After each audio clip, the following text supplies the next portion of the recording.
তো টেন্স শেখার আগে আমাদের প্রেজেন্ট ইনডিফিনিট টেন্সের যে ক্রিয়া রয়েছে, ভার্ব রয়েছে, এই ভার্ব সম্পর্কে আমাদের আগে অভিজ্ঞতা থাকতে হবে। আমাদের ভার্বগুলোকে চিনতে হবে।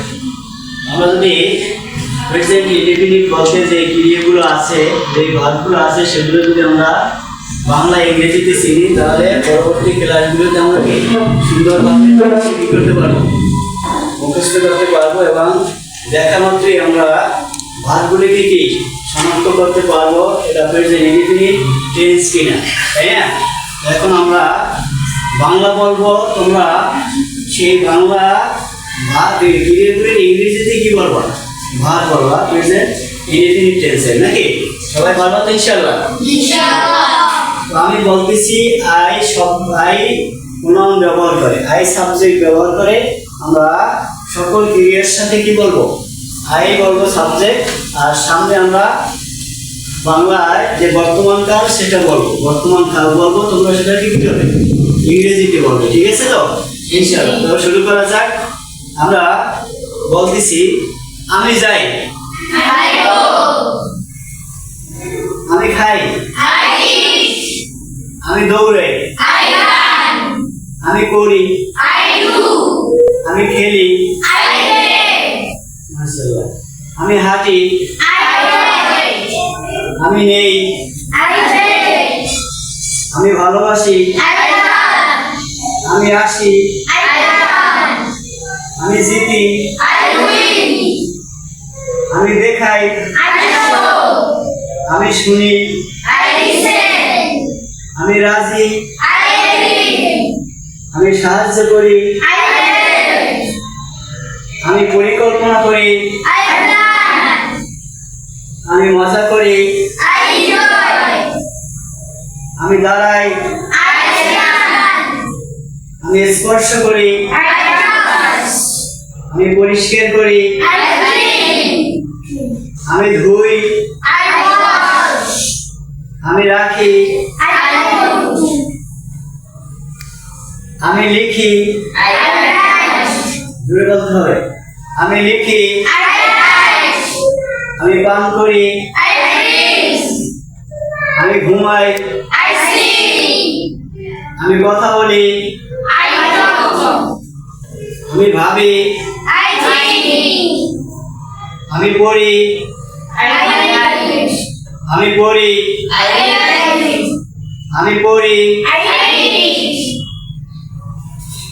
আমি পছন্দ করি, আমি ঘৃণা করি, আমি বসি, একই সাথে সবাই আওয়াজ দেবেন, একই সাথে আইসি, আমি একই সাথে আওয়াজ হয়, আমি বসি, আমি উড়ি, আমি সাঁতার কাটি,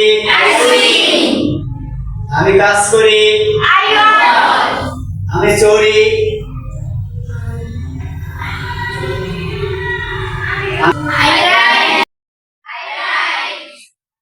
আমি খাওয়াই, আমি স্বপ্ন দেখি, আমি হাজির হই,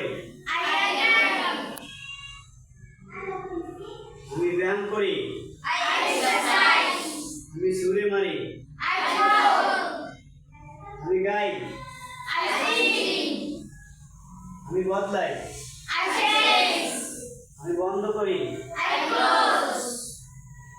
এগুলো হলো আমাদের বাংলা কি বর্তমান কাল, ইংরেজিতে প্রেজেন্ট ইনডিফিনিট টেন্স। আমরা যদি বাংলা ক্রিয়া বলতে পারি তাহলে কি ইনশাআল্লাহ আগামীতে আমরা কি ইংরেজি করতে পারবো। ইংলিশ প্রেজেন্ট টেন্স যেভাবে তৈরি হয় সেটা কি বাংলা ক্রিয়া থেকে, বাংলা ক্রিয়া যদি আমরা চিনি তখন সেটাকে আবার কি করা যাবে, ইংরেজিতে ট্রান্সলেশন করা যাবে, ইংলিশে টেন্স পরিবর্তন করা যাবে বাংলা থেকে। তো আমরা এই বাংলা ক্রিয়াগুলি চিনব, তার পাশাপাশি ইংরেজি প্রেজেন্ট টেন্স V1 এই ক্রিয়াগুলি ব্যবহার করে শত শত সেন্টেন্স তৈরি করব।